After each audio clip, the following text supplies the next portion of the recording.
All right, aloha from Hawaii, everybody. My name is Mike G, and today I am going to install a non-OEM roof rack in my 2022 Volvo XC40 Recharge. Let's go. Okay, so inside you had your installation instructions, which seemed pretty easy. Basically using the key to take the sleeves off, but they're already off. You got your hex wrench. You're gonna loosen up everything, slide it out, put it on top, tighten everything up. It's pretty simple. And they come with like 4 keys. Yeah, 4 keys. Here we are. So we got this one on. I guess I didn't want to try to record and tighten it down. So you got the 2 screws on both sides. The other one's over there. And you lift this up and just spread it out and adjust accordingly. Once you get it placed, you tighten it down. You have to tighten down this one too. So yeah, you want to make sure, go back through and make sure everything is tight and that it's on there solid. Okay, so I don't remember seeing it in the instructions, but it does have a little left and right. So just to point that out. One thing you want to do is make sure that this little rubber garment it was already installed.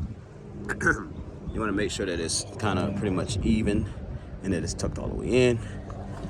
Then you're going to come up and put on the cap. But it has the 2 keys.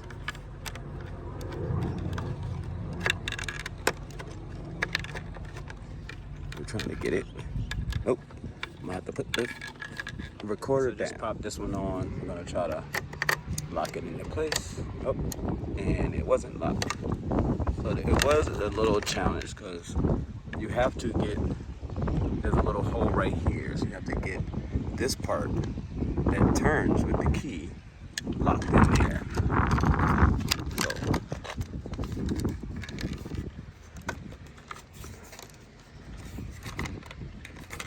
I think that's in. Lock it, check because I don't want it to fly out. Lock this side, double checking, make sure. This thing that I did not do in the beginning is I thought I could adjust one side and go from there by connecting the other side. That wasn't the case.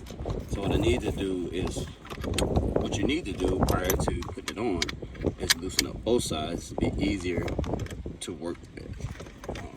Not saying the way that I did it didn't work well, but in hindsight, I should have loosened these up first and then put it on. All right, so there you have it. I got both of them on there, and I did it during my lunch break. It's pretty sturdy.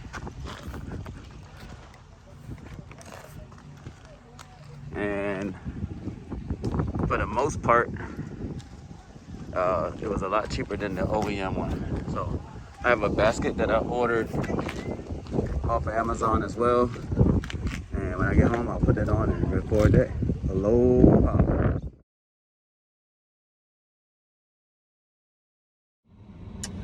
Well, so what did you think? I think it was pretty simple. There was a few lessons learned throughout my ordeal of installing it, but it can be done with one person. If you do, 2 people will probably make it more beneficial. And I found out the hard way, not really hard, but while doing it, it's just easier to, before installing the actual crossbar, to make sure you got everything unscrewed and all that stuff. I just put it in the tailgate, make sure everything was good to go. One of the little rubber, I didn't talk about it, but one of the little rubber feet, the little grommet that was on the clamps that clamp to the OEM rails that are already on the hood of the roof of your car. One of them had came off, was in the box. So good thing I caught it before I put it up there and scratched my paint up. But other than that, let me know what you think. Drop a comment below. Did you install one? Do you have a different one? You have a similar one? I really like it. I really like that it's all black and matched the black roof line that the Recharges come with. I saw an OEM one at the Volvo dealer one day. I went by to check on some stuff, and it was one the same color as mine. It didn't have the the optics kit, but it was the same color as mine, Recharge, and it had the OEM racks. I thought it looked pretty good, and it kind of added to it, pulled with the ground effects kit and the rims. But I kind of like this one now that I ordered this one. I think I like it a little bit better, the all black. I ordered it from Amazon. I'll leave a copy of the link where I got it from below. But let me know what you think. Other than that, Mike G bidding you aloha. Chew.